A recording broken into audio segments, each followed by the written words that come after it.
Munaagizia kahawa lakini ninawaletea na kileja. Shukrani. Lazima mna upendo. Mashaallah kweli.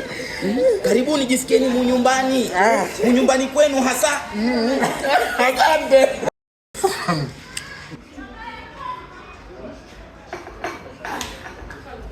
Haya jamani, mumfurahie. Sana. Umeenjoy Kweli. Sasa hii ni kahawa. Hii kahawa ikipikwa ndani, mtaa wa nane asikika harufu hata kama lango kumfunga. Tumefurahi. Tumeenjoy. Umeona? Aka mbona kuntoa hivi? Basi tumerahisisha change hata wakija watu wengine fresh. Hii kahawa kikombe shilingi 1500.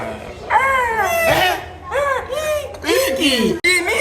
Na kashata 100 na ndio tumekupanga na change irudi bwana. Aha, sasa kama 100 twendeni nikawape kazi.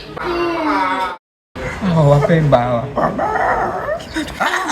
Sitaki mnong'onzane sasa hivi. Hebu inukani kwanza nikawape kazi maana yake hebu kama Kazi gani? haya. Baba nawe jinue. Wewe ndio unakuwa unakunywa hapa furahi. Jombe. Na huyu na kuwa natengeza juisi. Sasa twendeni huku kuna kazi ya kuparamiwa. Twendeni.